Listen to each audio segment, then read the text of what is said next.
The rain was falling hard over New York City that night. Taxi lights blurred through the wet glass. Streets glowing like broken gold under the dark sky. Inside a small cafe near Central Park, a young woman sat alone. Her hands were shaking. Not from cold, but from fear. On the table in front of her was a letter. Unopened. Stamped with a corporate seal from one of the most powerful companies in the city. Her eyes stayed fixed on it like it might explode at any second. And then, the cafe door opened. A tall man stepped in. Black coat. Calm posture. Cold expression. But his eyes stopped exactly on her. And in that moment, something neither of them understood yet. Their lives quietly changed forever. Emily was 27. A freelance interior designer struggling to survive in New York City. She was kind-hearted, soft-spoken, but life had been heavy on her shoulders. Rent overdue. Bills stacked. Dreams slowly fading. But she still smiled. Because she had a little daughter waiting for her at home. Her name was Lily. 4 years old. The only reason Emily still believed in tomorrow. Emily looked at the letter again. Whispered softly, "Whatever this is, please don't take away what little I have left." The man who just walked into the cafe. Daniel Whitmore. CEO of Whitmore Enterprises. One of the youngest billionaires in New York. Known for being cold. Logical. Emotionless in business. People said he never smiled. Never trusted anyone. And never made mistakes. But tonight, he wasn't here for business. He was here because of a problem no money could fix.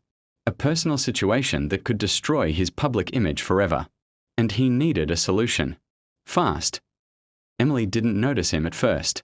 She was too focused on the letter. But Daniel noticed her immediately. Something about her felt different. Not polished like the people he met every day.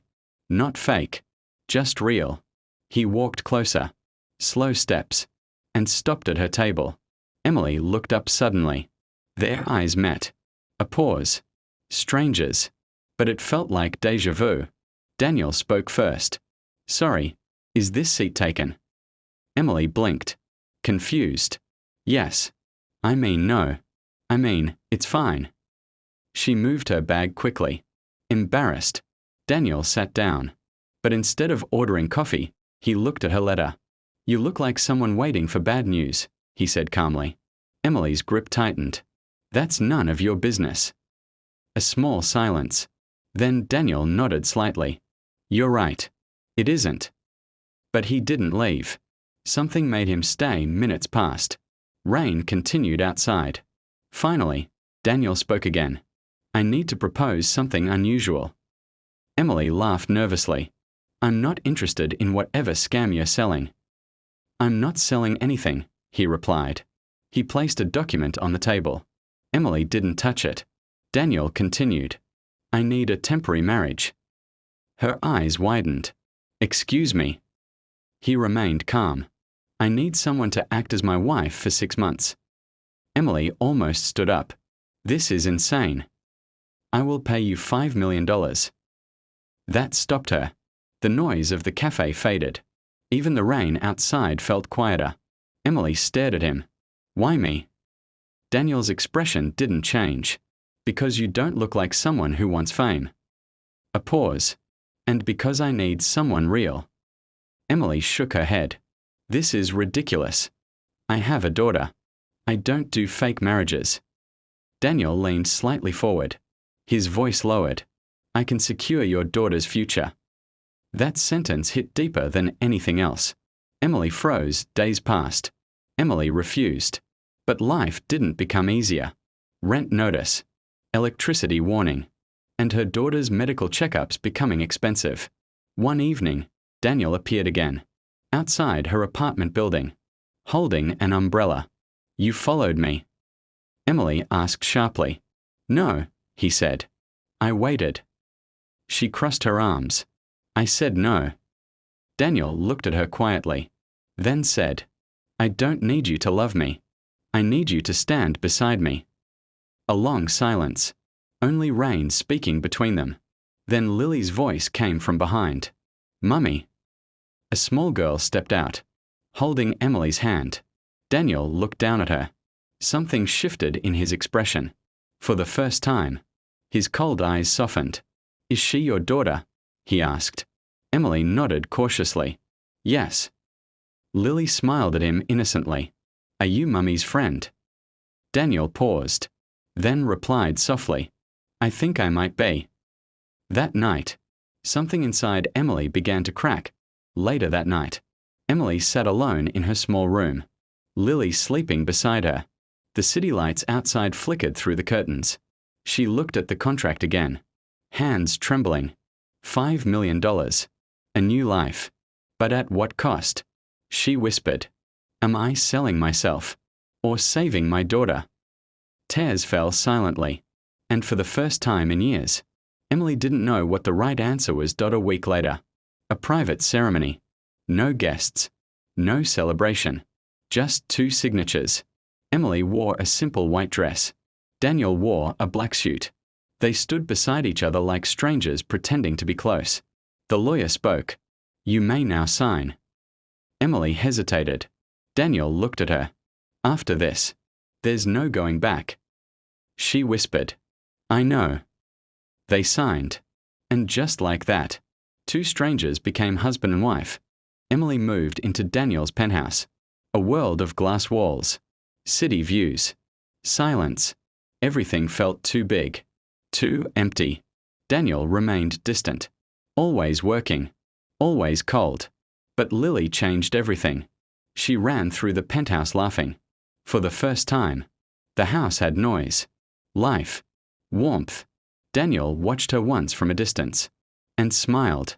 Without realizing it, Emily noticed. "Do you like children?" she asked one evening. Daniel paused. "I don't know." Emily smirked softly. "That sounds like a very rich person answer." A rare moment. Daniel almost laughed. Days turned into weeks. Small moments started building something neither expected. Late-night conversations in the kitchen. Shared coffee at sunrise. Silent walks on the terrace. One evening, Emily found Daniel standing alone outside. "It's cold," she said. He didn't turn. "I prefer it." "Why?" "Because it matches how I feel inside." Emily stepped beside him. For the first time, she didn't feel fear, just curiosity. "You're not as cold as you pretend to be," she said softly. Daniel looked at her. Long pause. No one has said that before. Their eyes held. A moment too long. Something dangerous, but beautiful. Then Lily called from inside. "Mummy, come see my drawing." The moment broke, but it didn't disappear. One night, Emily received a call from a lawyer. Her expression changed instantly. "What do you mean my file is linked to Whitmore Enterprises?" Silence. Then the truth came out. Daniel hadn't chosen her randomly. Her late father had once worked for Whitmore Enterprises and left behind a legal clause, a hidden agreement involving inheritance protection. Emily wasn't just a fake wife. She was part of a long-hidden corporate legacy. She dropped the phone, shocked. So this was never real. She whispered. Everything inside her broke. Daniel found her that night. She was standing in the rain outside the penthouse. So it was all planned. She asked. Daniel stayed silent. "That's why you chose me." Still silence. Emily laughed bitterly. "I trusted you."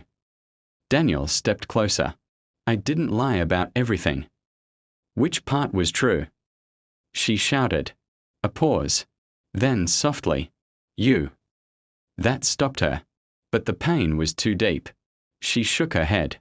"I can't do this anymore." And she walked away. Emily left the penthouse, moved back to her old apartment, struggling again, but stronger somehow.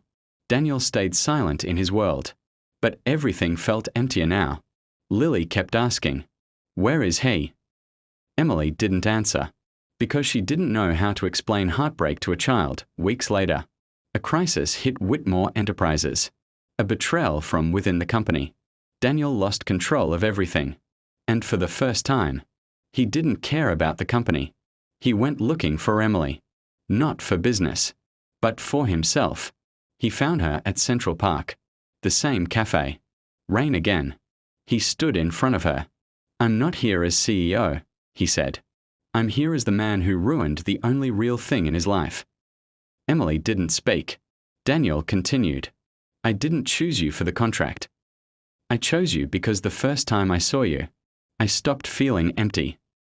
A long silence. Rain falling harder. "I don't want $5 million. I don't want contracts. I just want you." Emily's eyes filled with tears.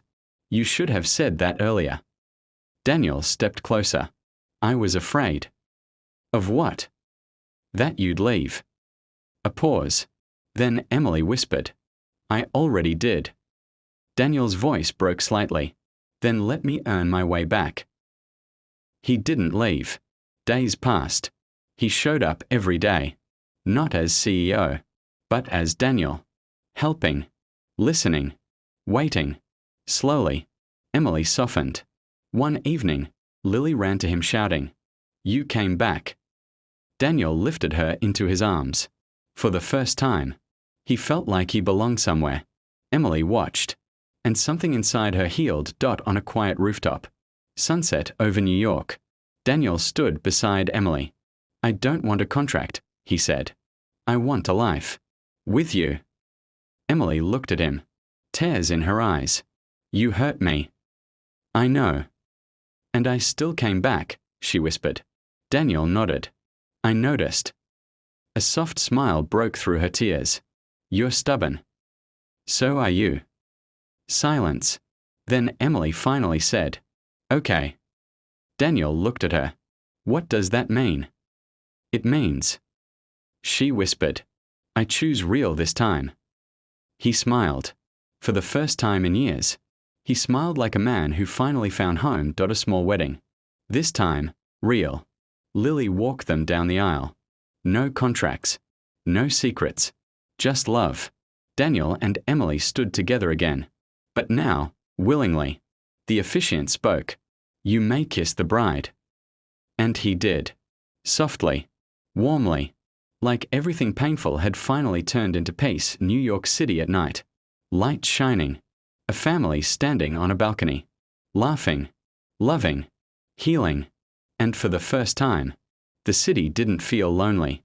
It felt like home. If this story touched your heart, don't forget to like, comment, and subscribe. Tell us in the comments, would you choose love or security? Your support keeps Heartlight Cinema alive. Stay with us for more emotional love stories that feel real.